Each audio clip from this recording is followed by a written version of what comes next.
हरि बोल। पद रत्नाकर का पाठ। पद रत्नाकर का पाठ पद संख्या 464।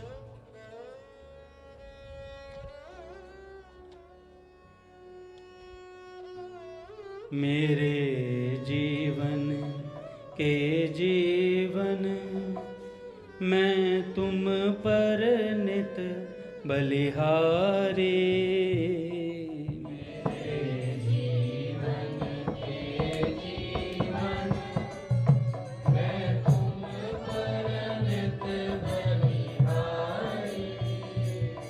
मेरे तन मन धन सब तुम, मैं सर्वस तुम परवारी।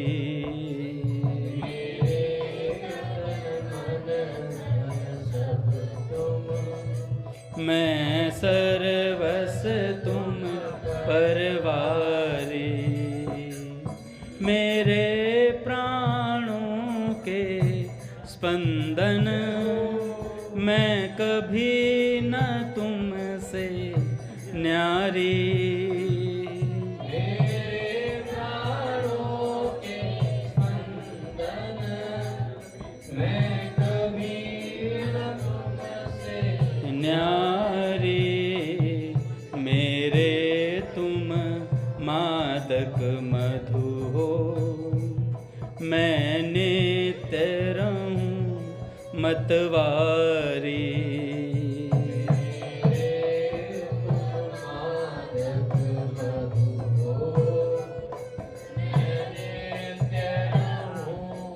मतवारी। मेरे तुम फूल कमल हो, मैं रस मधुकरी तुम्हारी।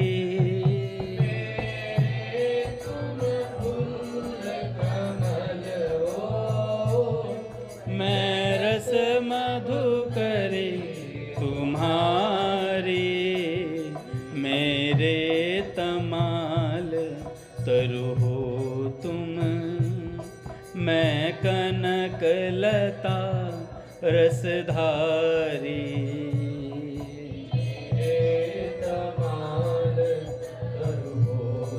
तुम मैं कनक लता रसधारी।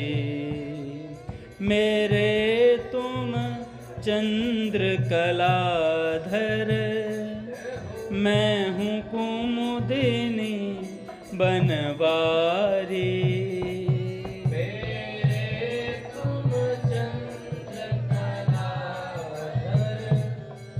मैं हूँ कुमुदिनी बनवारी।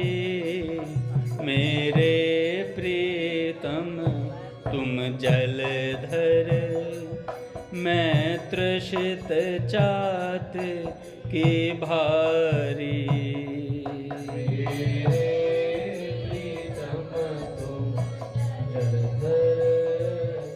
मैं तृषित चात के भारी।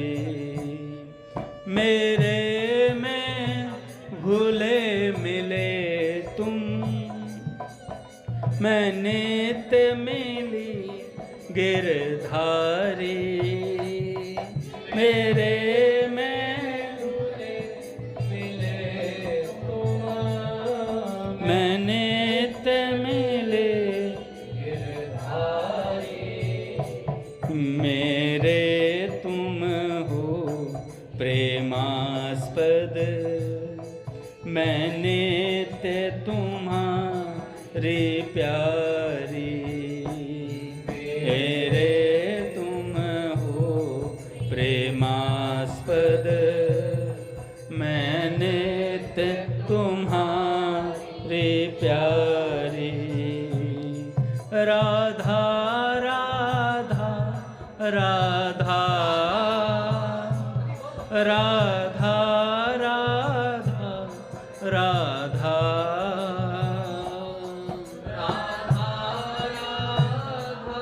राधा राधा राधा राधा राधा राधा राधा राधा राधा राधा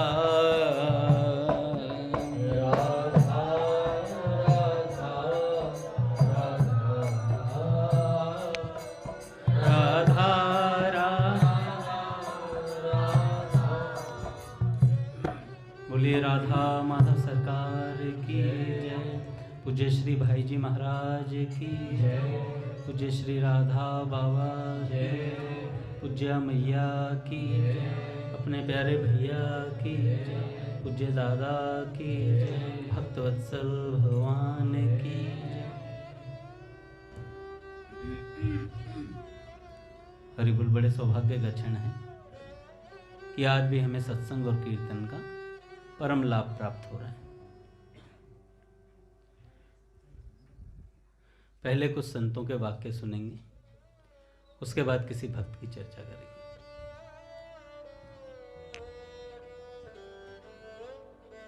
आज हमारे बीच एक वैष्णव भी आए हैं। प्रणाम है आपको। कहाँ से आए भैया जी? यहाँ के बारे में कैसे पता चला? अच्छा, गूगल बाबा से। चलो, नहीं वैसे फिर जानकारी तो मंदिर के विषय में। अच्छा, बस फिर ठीक है। तो बहुत बहुत स्वागत है आपका भी।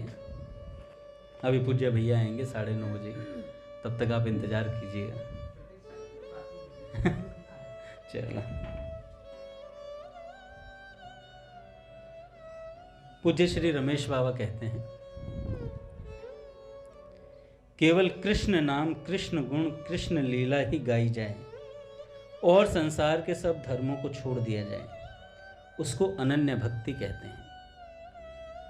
भगवान ने स्वयं कहा है, एकमात्र मेरी शरण ले, मेरे में ही मन लगा, मेरा ही भक्त बन, दिन रात मेरी ही सेवा कर।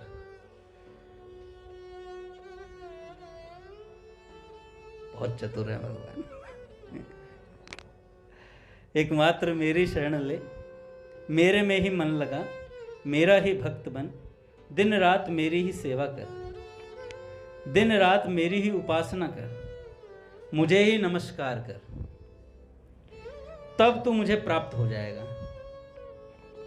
इस श्लोक में भगवान ने स्वयं कहा, एकमात्र मेरी शरण में आ, मेरा ही नाम गा, मेरा ही गुण गा, मेरा ही कीर्तन कर, मेरी ही सेवा कर और सब संसार के धर्मों को छोड़ दें। रसिकों ने भी यही कहा है।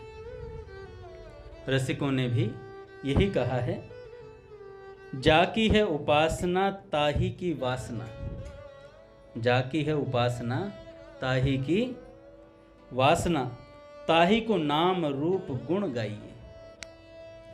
सच्चा रास्ता यही है, जिसकी उपासना करते हैं उसी की वासना करें। लड्डू पेड़ा ये सब नहीं, केवल उन्हीं का नाम, उन्हीं का रूप, उन्हीं का गुण गाया जाए, यही अनन्य धर्म है, इसी को अनन्य भक्ति कहते हैं। पूज्य श्री गया प्रसाद जी महाराज कहते हैं, लड़नो हो तो वाई से लड़ो, भिड़नो हो तो वाई से भिड़ो, जो कछु तुम्हारो व्यवहार है वाई सो कर दो।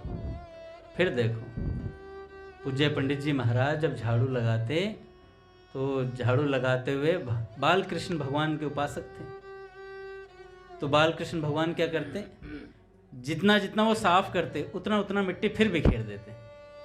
तो गया प्रसाद जी महाराज कहते, ये हमारो पीछो नाए छोड़े, हम बुहारी लगाए लगाए थक गए, पर ये फिर से बिखेर दे।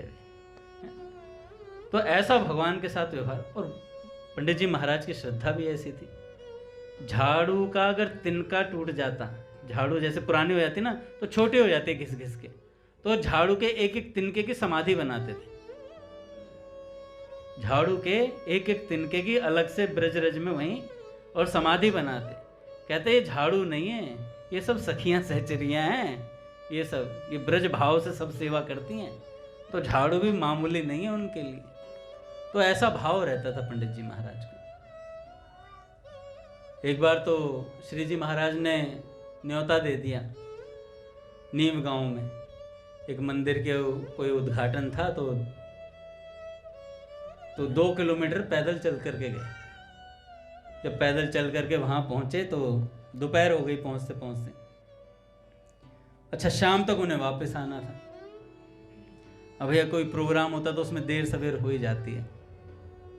तो जैसे जैसे 4 बजने लगे वैसे वैसे पंडित जी महाराज की आंखों से आंसू आए, बार बार रुदन करें। तो श्री जी बाबा ने कहा कि श्री जी महाराज ने बोला कि आप रुदन क्यों कर रहे हैं?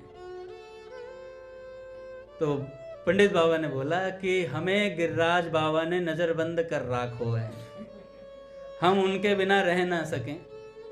तो बाबा ने कही, बाबा आप ऐसा करो, यहाँ से निकलो, उद्घाटन मैं खुद कर लूँगा।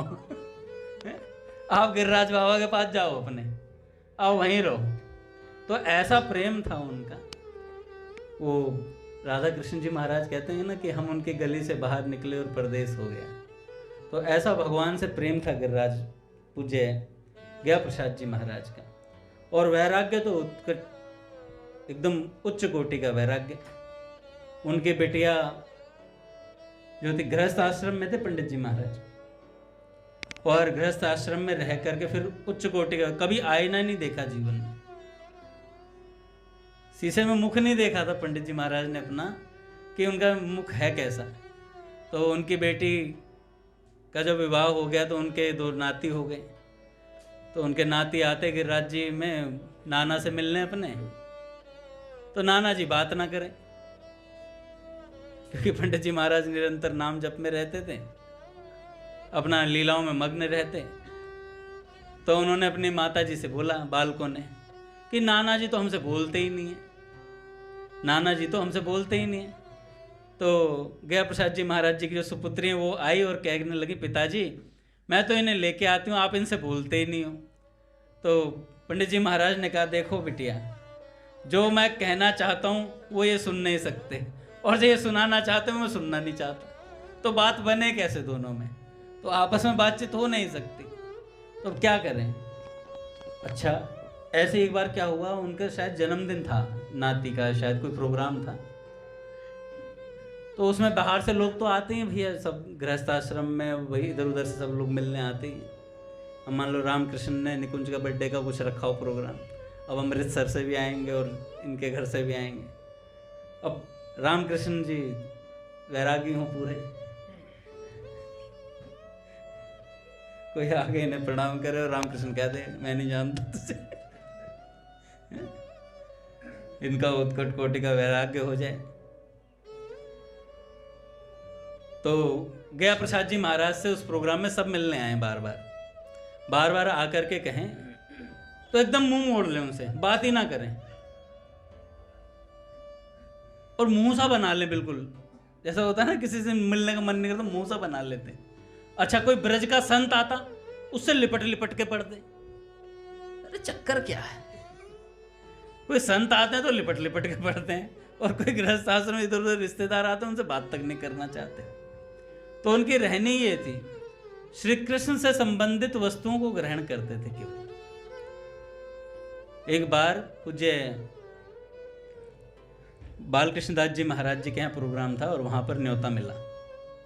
तो पंडित जी महाराज गए और जा कर के अपने शिष्य के साथ गए थे। तो वहाँ पर भैया जो आते हैं आगंतुक होते हैं उनका फ़ोटो भी लगाया जाता है। तो महाराज जी ने पूज्य गया प्रसाद जी महाराज जी का चित्र लगवा रखा था। तो गया प्रसाद जी महाराज ने तो कभी आईना ही नहीं देखा था। तो जैसे ही गए तो चित्र लगा हुआ था बढ़िया। तो अपने शिष्य से कहने लगे, अरे कोई बड़े महाराज जी उनको चित्र लगे हुए है, प्रणाम कर। तो अपने शिष्य से प्रणाम करवाया, खुद भी प्रणाम करा अपने ही चित्र को। खुद भी प्रणाम करा, शिष्य से भी प्रणाम करा। और फिर कहते हैं, कौन कौन से महाराज जी हैं? शिष्य ने कहा, गुरु जी आप ही हो। हाथ फेंक से चित्र, हाथ फेंक।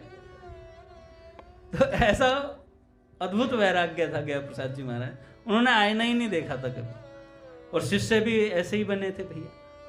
पूज्य श्री ठाकुरदास बाबा जी महाराज, माधवदास बाबा जी आज भी मुखरे गांव में भजन कर रहे हैं। उनका तेज देखने लायक है।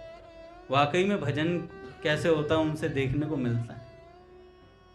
ये जिन्होंने पुराने संतों का संग किया है, आप देखते हैं कि उनसे बाबा थे अपने वृंदावन में जिन्होंने भजन किया था, जिनका हाथ ऐसे ऐसे, चंद्रशेखर बाबा,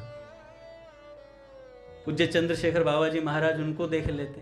एक बार दर्शन करने को मिला तो उनके हाथ वाकई में पूज्य राधा बाबा जो पुस्तक में लिखते हैं ना कि नाम जब की मशीन बन जाना चाहिए साधक को, ऐसे उनके हाथ में माला झोली चल रही थी यूं यूं, जैसे मशीन गन चल रही है, लेटे लेटे भी।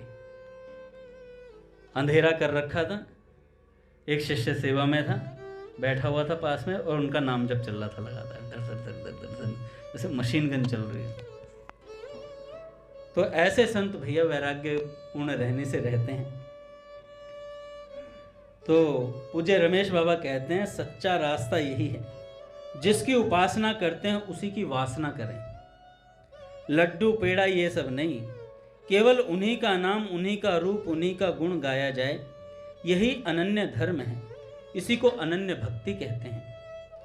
भगवान दीन बंधु दीनानाथ हैं, इनको बुलाने का, रिझाने का, प्रसन्न करने का एक ही रास्ता है कि हम दीन बन जाएं।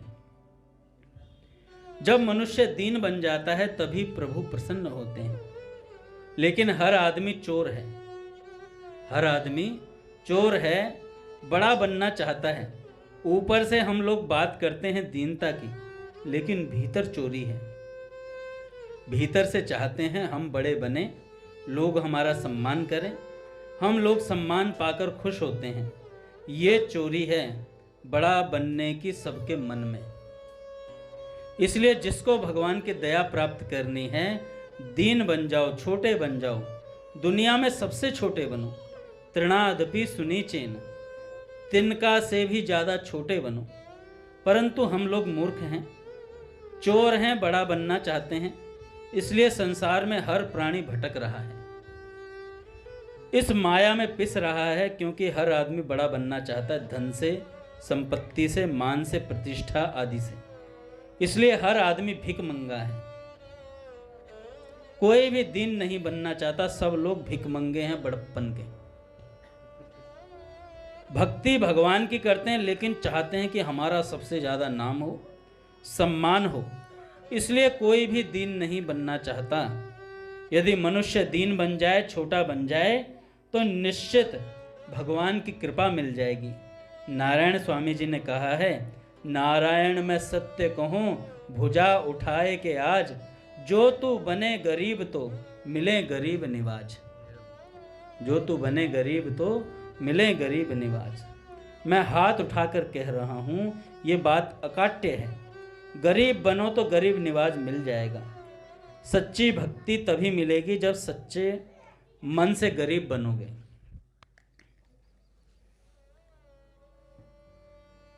एक संत थे, नंदगांव में रहकर के भजन करते थे। उनका चेला था, तो चेला रोज देखता कि गुरुजी कहीं जाते हैं और 1-1.5 घंटे में उल्टे आते हैं और उनकी आंखें सुर्ख लाल रहती हैं, उनकी आंखें सुर्ख लाल रहती हैं। तो चेला सोचता गुरुजी जाते कहाँ हैं। तो रोज एक दिन चेले ने सोचा कि गुरुजी का पीछा करूं। चेले बहुत समझदार होते हैं आजकल, वो जल्दी से जल्दी गुरु बनना चाहते हैं, पर ये नहीं जानते गुरुजी ने कितने पापड़ बेले। गुरु ऐसे ही नहीं हुआ है। गुरु मतलब भारी, सब पर भारी है। हम कितने तेज हो जाएं, पर गुरु से तेज नहीं हो सकते। उनकी गति बहुत, उनकी स्पीड बहुत है, तेजी से चलते हैं वो। जहाँ हम नहीं सोच सकते वहाँ वो सोचते हैं। गुरुजी कौन सी लीला में खेल रहे हैं हम नहीं समझ सकते।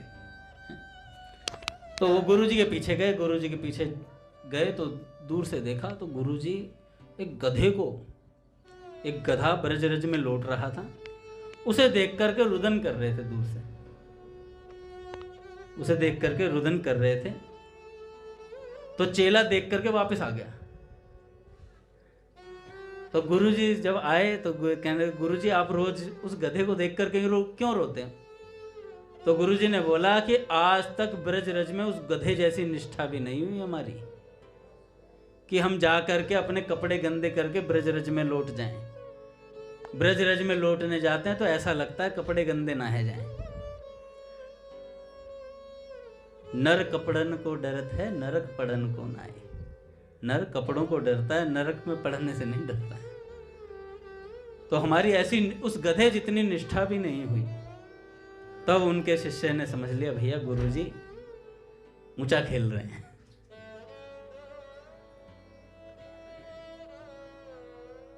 इन संतों की विलक्षण रहनी है। आप ब्रज के जितने भी संत देखेंगे, पूज्य बाल कृष्णदास जी महाराज जी को देख लीजिए, अपने पूज्य राधा बाबा को देख लीजिए, पूरी रात रात भर सोते ही नहीं थे।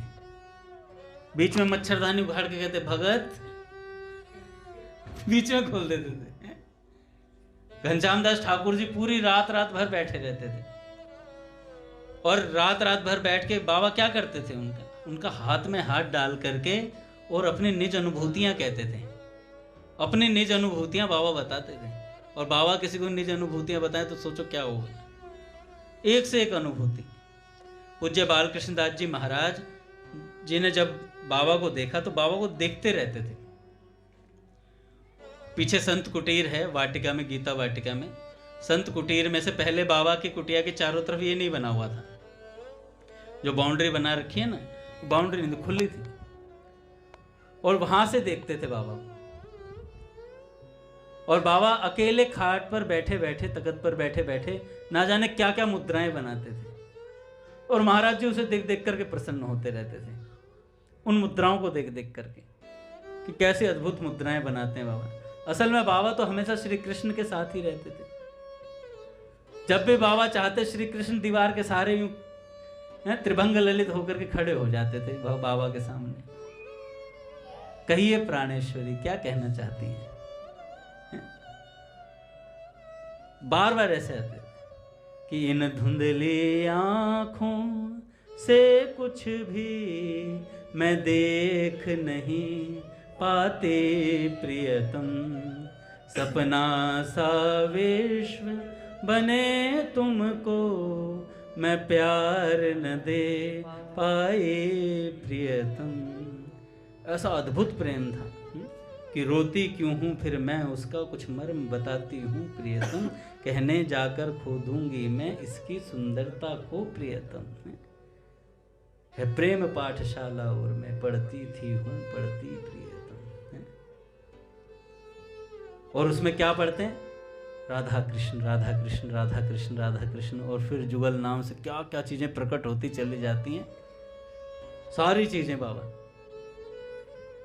बाबा ने एक भक्तों की माला बनाई हुई थी और उस माला को बाबा कहते थे, इस पूरी माला, इस पूरी भक्त माल को मैं भगवान के चरणों तक पहुंचा करके रहूंगा। ये नीरस हो जाते हैं, मतलब माला में जो भक्त हैं, जैसे हम जैसे लोग जो जुड़ जाते थे, तो उन सब की बाबा माला पिरो लेते थे। और डॉट डॉट भी बाबा ने आके डायरी में लगाया, जो आने वाले भक्त होंगे उनके लिए भी रास्ता बाबा ने खोला। तो जितने भक्त थे उनको बाबा ने अपने गले की माला में पिरोया हुआ था और भगवान श्री कृष्ण को पहनाना चाहते थे कि इन सब भक्तों को आपको सौंप कर ही जाऊंगी प्रियतम श्री कृष्ण।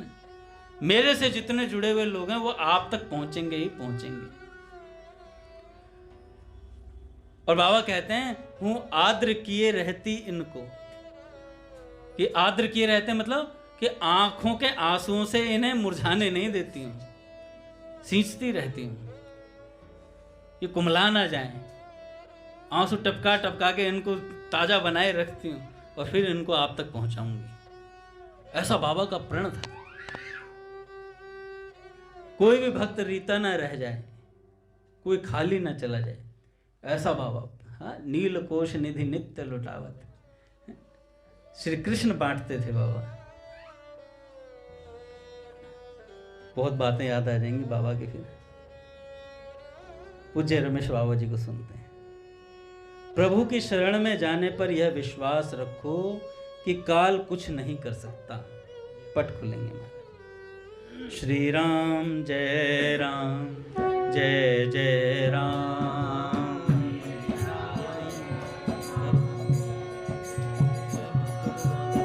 श्री राम जय राम जय जय राम।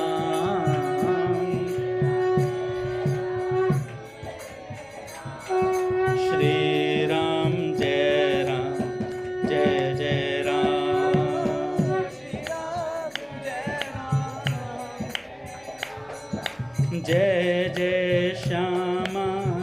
जय जय श्याम,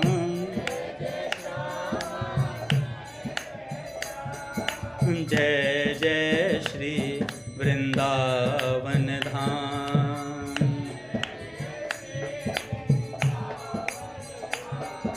जय बरसाना जय नंदगांव,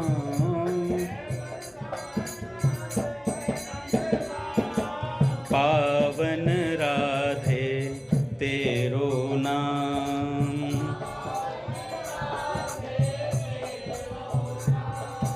बोलिए राधा माधव संसार की जय, बोलिए राधा माधव संसार की जय।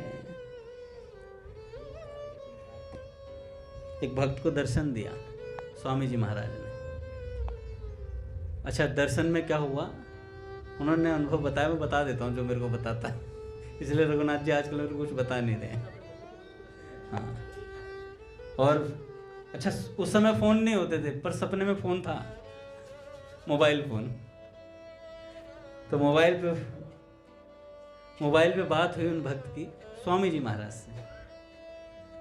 स्वामी जी महाराज ने कहा कि बेटा संसार असार है, संसार असार है। ये बात कहकर स्वामी जी चले गए। और पता नहीं क्या उन भक्त ने सोचा है, आगे बताएंगे, फिर पूछूंगा डिटेल में।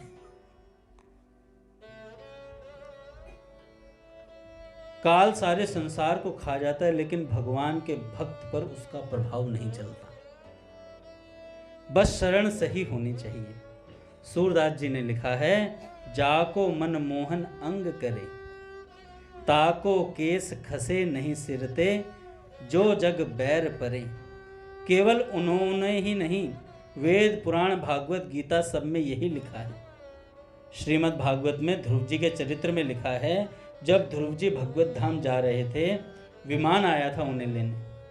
उसी समय काल आया, हाथ जोड़कर खड़ा हो गया, बोला कि संसार का यह नियम है, जो जाता है वह काल के अधीन होकर जाता है। लेकिन ध्रुव जी के आगे उसकी हिम्मत नहीं पड़ी, बैठ गया हाथ जोड़ करके। तब ध्रुव जी उस काल को सीढ़ी बनाकर उसके मस्तक पर पांव रखकर जो अद्भुत विमान था उस पर चढ़कर जाने लगे। लेकिन एक और घटना घटी। जब वो विमान पर चढ़े तो उनको अपनी माँ की याद आई कि माँ की शिक्षा से ही हम भगवान के शरण में आए थे। ऐसी माँ कोई नहीं हुई जो 5 साल के बच्चे को जंगल में भेज दे। 5 साल का बच्चा तो बहुत छोटा होता है। ध्रुव जी की माँ सुनीति ने जो हिम्मत की, वह संसार में कोई भी माँ नहीं कर सकती है।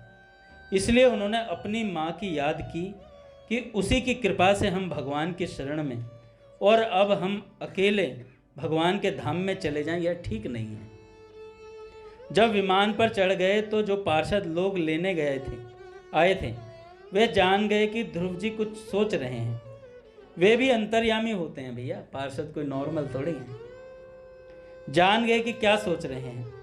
उस माँ की याद कर रहे हैं जिसने जंगल में भेज दिया था छोटे से बालक को। तो उन्होंने कहा, ध्रुव तुम तो पीछे जाओगे, देखो तुमसे आगे जा रही है तुम्हारी माँ, तुमसे आगे जा रही है तुम्हारी माँ।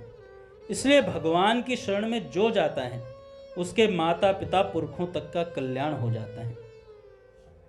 आगे रमेश बाबा जी महाराज कहते हैं, हम लोग भक्त नहीं हैं क्योंकि धन चाहते हैं, भोग चाहते हैं, मान सम्मान चाहते हैं। इन चीज़ों को हर आदमी चाहता है, चाहे गृहस्थ हो चाहे साधु चाहे विद्वान, लेकिन भगवान गरीबों से प्रेम करते हैं। गरीब बनो, सच्ची भक्ति तभी मिलेगी, सच्चे मन से गरीब बनो। लोग ढोंग करते हैं कि प्रभु हमें कुछ नहीं चाहिए, पर बहुत लेकर पे बैठते हैं मन में। अर्थ न धर्म न काम रुचि, गति न चहूँ निर्वाण, जन्म जन्म रति राम पद, यह वरदान न आन। यह चौपाई सभी लोग गाते हैं, रटे हुई है, भाषण करते हैं, लेकिन मन में चोरी रहती है कि हमें गरीब मत बनाना, हमें गरीब मत बनाना। पूज्य बाबूजी की एक पुस्तक है, लेख है बाबूजी का, कृष्ण प्रेम के भिखारी बनो। एक भक्त हुए श्री गंग ग्वाल जी, गूजर थे रघुनाथ जी, गूजर गौड़ ब्राह्मण, गूजर गौड़ ब्राह्मण गंग ग्वाल जी, अलग ही लेवल था। गूजर भी, गौड़ भी और ब्राह्मण भी। भक्तमाल में इनका चरित्र आता है। अच्छा, संत सेवा में आपका बड़ा मन था, जैसे रघुनाथ जी का रहता है। हम लोगों की खूब सेवा करते हैं, हम संत नहीं है पर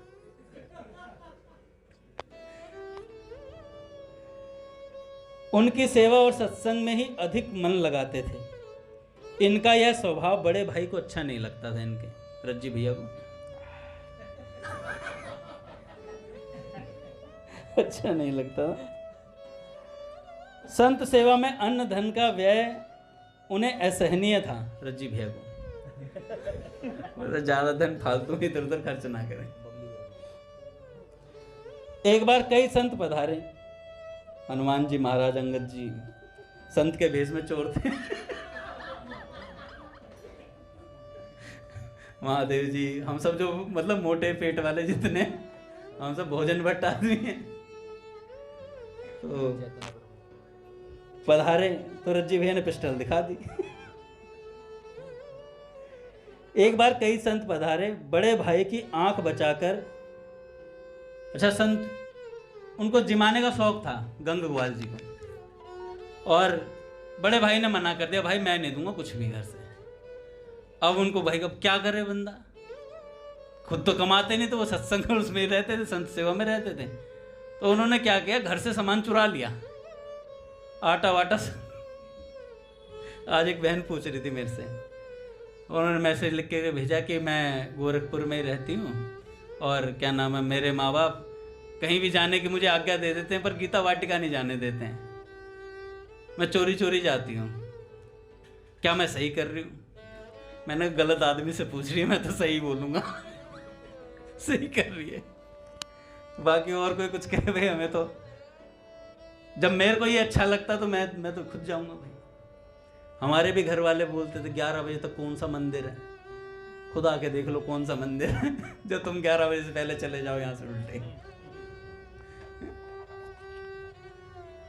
तो गंग ग्वाल जी ने अपने भाई के यहाँ से चोरी किया सामान, सारा सीधा सामान उठा करके, मसाले वसाले सब ले गए उठा करके। यह जानकर बड़े भाई ने बड़ा क्रोध किया और कहा कि तुझे जान से मार डालूंगा, तूने सामान चुराया कैसे? पीछे भगे मारने के लिए। ये बड़ी जोर से भागे, पीयूष जैसे थे तो तेज थे दौड़ने में। एक कुएं में कूद गए गंग ग्वाल जी, एक कुएं में कूद गए। संत सेवा से संतुष्ट प्रभु ने अधर में ही इन्हें कैच कर लिया। कुएं में कूदे थे, भगवान ने मध्य में ही पकड़ लिया गंग ग्वाल जी को। इनके शरीर में बिल्कुल चोट नहीं आई। भगवान ने इन्हें वहीं दर्शन दिया और कहा कि मैं तुम्हारी संत भाव सेवा भावना में संतुष्ट हूं, जो चाहो सो वर मांग लो। आपने क्या कहा? गंग ग्वाल जी ने भगवान से कहा, प्रभु आपकी ब्रज लीला और ब्रज धाम का हमें सदा साक्षात्कार रहे, सदा साक्षात्कार रहे। मेरे को ये लाइन बड़ी अच्छी लगी इस भक्तवान कि उन्होंने ये नहीं मांगा कुएं से बाहर निकाल दो। कुएं से बाहर तो निकल ही जाएंगे जब कैच ही कर लिया भगवान ने, साथ ही निकलेंगे। एक थे ना, एक ग्वाला जा रहा था तो उसने देखा जंगल में एक साधु महात्मा एक पेड़ से लटके हुए थे। पेड़ से लटके हुए थे तो उन्होंने, ग्वाले ने पूछा कि बाबा आप ऐसे क्यों लटके हुए हो? तो उन्होंने कहा बच्चा हम तपस्या कर रहे हैं। तो उन्होंने कहा ऐसे क्या होता है तपस्या करके? तो उन्होंने कहा भगवान मिलते हैं। कह अच्छा, लटकने से भगवान मिल जाते हैं? वो ग्वाला भोला भाला था बेचारा, गया आगे थोड़ी सी जा करके और पत्तों की एक रस्सी सी बनाई, अपने पैर पे बांधी और पेड़ से लटक गया पहाड़ी के किनारे। और जैसे ही लटका तो पत्ते की रस्सी कितनी देर तक टिकने वाली थी, तपाक से टूटी और भगवान ने उसे कैच कर लिया। भगवान ने कैच कर लिया और भगवान ने दर्शन दिए। और वो ग्वाला दर्शन करके भगवान के बड़ा मांगना तो कुछ था ही नहीं, कुछ आता ही नहीं था मांगना उसे। सीधा साधा आदमी था, संत ने बोला ऐसे भगवान के दर्शन होते हैं तपस्या करने से। हल्की सी तपस्या क्या, वो लटका इधर गिर गया तुरंत के तुरंत, और तुरंत भगवान ने पकड़ लिया, दर्शन दिए, वो वापस आ रहा था। महात्मा जी ऐसे ही लटके हुए थे। महात्मा जी ने बोला कि अरे भाई तेरे चेहरे पे तो बड़ा तेज आ रहा है, तेरे चेहरे पे तो बड़ा तेज आ रहा है, क्या बात हो गई? अरे महाराज आपने कहा था भगवान के दर्शन होते हैं, मैं भगवान के दर्शन करके आ रहा हूं। अरे भगवान के दर्शन करके आया, मैं तो यहाँ 85 साल हो गए लटके हुआ। और बड़ा गुस्सा आया महात्मा जी को, और भगवान से कहने लगे, आज कातर हृदय से प्रार्थना निकली उनके, क्योंकि 50 सालों से तपस्या कर रहे थे। तो जैसे ही तपस्या हुई तो तुरंत के तुरंत बोला महात्मा जी ने, हे भगवान, ये 2 मिनट में भगवान आपकी प्राप्ति करके आ गया, मैं इतने सालों से लटका हुआ। तो भगवान ने कहा, ये रघुनाथ जी की भैंस वाला संकल्प बांध रखा है तुमने टांग पे, ये कभी टूटेगा है नहीं, ये टूटेगा नहीं, तुम गिरोगे हो नहीं, और कैच मैं करूंगा नहीं तुम्हें, फिर तो लटके रहोगे। तो भैया तुम्हें भरोसा मेरा नहीं है, तुम्हें भरोसा इस संकल्प का है। तब उनके बात समझ में आ गई और भगवान ने फिर उन पर भी कृपा करी। तो गंग ग्वाल जी ने भगवान से क्या मांगा? भगवान से कहा, आपकी ब्रज लीला का सदा मुझे साक्षात्कार रहे, सदा मुझे साक्षात्कार रहे। और भगवान ने एवं अस्तु कहकर कहा कि तुम तो मेरे पुराने सखा हो, मेरी लीला के परिकर हो। इस प्रकार गंग ग्वाल जी कुएं में भगवत दर्शन और संभाषण का सुख ले रहे थे। इनके कुएं में कूद पड़ने पर बड़े भाई का क्रोध शांत हो गया। लोगों को बुलाकर इन्हें कुएं में ढूंढने लगा। 3 प्रहर तक सभी लोग परेशान रहे, पर आप किसी को नहीं मिले, क्योंकि आप तो भगवान के पास थे। भगवान ने इन्हें सब प्रकार से संतुष्ट करके कुएं से बाहर उछाल दिया, कुएं से बाहर उछाल दिया। तो आप झट बाहर आ गए। आपके शरीर में अपार तेज, मन में परम संतोष था। बड़े भाई के प्रति इन्होंने स्नेह और कृतज्ञता व्यक्त की। इनके इस चमत्कार से घर के भाई आदि सभी भक्त हो गए और संत सेवा करने लगे। आप निर्द्वंद होकर ब्रज महिमा और ब्रज लीलाओं का गान करने लगे और पूर्व दृष्ट रूप के ध्यान में सदा मग्न रहने लगे। एक बार दिल्ली का बादशाह वृंदावन आया। इसने इच्छा की कि कोई हमें सारंग राग सुनाए। लोगों ने कहा, वर्तमान समय में सारंग राग के सर्वश्रेष्ठ गायक श्री गंग ग्वाल जी हैं। बादशाह की आज्ञा से सिपाही लोग बुलाने गए, परंतु आपने अस्वीकार कर दिया आने से। तब वे जबरदस्ती आपको पकड़कर लाए। उस समय आपके साथ वल्लभ नाम का एक गायक और था। दोनों ने स्वर मिलाकर सारंग राग का आलाप किया, तो उस समय राग का रंग सर्वत्र व्याप्त हो गया। बादशाह के समेत सभी लोग बहुत प्रसन्न हुए। लोगों के नेत्रों से आंसुओं की धारा बह चली। रीझा हुआ बादशाह हाथ जोड़कर खड़ा हो गया और उसने प्रार्थना की कि आप हमारे साथ दिल्ली चलिए। तो उन्होंने मना कर दिया, कह रहे प्यार से जाओगे तो ठीक है, नहीं कैद करके ले जाएंगे। गंग ग्वाल जी ने अस्वीकार कर दिया कि ब्रज भूमि ही हमारा जीवन है, ब्रज भूमि ही हमारा जीवन है, अतः मैं अन्यत्र नहीं जा सकता। अंत में बादशाह ने इन्हें नजर कैद कर लिया। वहां आने पर भक्त श्री हरिदास जी तुंवर ने आपको छुड़वा दिया बादशाह के पास। तब आप पुनः ब्रजभूमि में आ गए। मरे हुए को जैसे प्राणों का लाभ हुआ हो, ऐसी प्रसन्नता आपको हुई वापस ब्रजभूमि में आने पर। कि धन वृंदावन धन ब्रज लीला, धन धन ब्रजना वासी रे। कौन बोलते हैं? कौन से भक्त थे अपने जिन्होंने भात भरा, भगवान ने जिनके नरसिंह। अष्ट सिद्धि आंगणिया रे डोले, भक्त मुक्ति रे जिणरी दासी रे। यह रसनो स्वाद शंकर जाने, के जाने शिव जोगी रे। के जाने भक्त, के जाने ब्रज की गोपियाँ, के जाने नरसी भोगी रे। किस ब्रज लीला का भाव कौन जानता है? या तो ब्रज की गोपियां, या शंकर भगवान, या शुक जोगी जानते हैं, या फिर ये नरसी भोगी जानता है। अब संत कहते हैं भाई नरसिंह जी ने अपने आप को भोगी क्यों कहा? अरे नरसिंह जी उस रस को भोग रहे हैं, संसार का भोग नहीं, उस प्रेम रस को भोग रहे हैं भैया, ब्रज रस को भोग रहे हैं। तो ऐसा ब्रज रस की लीला है। बोले भक्त वत्सल भगवान की जय। आरती करते।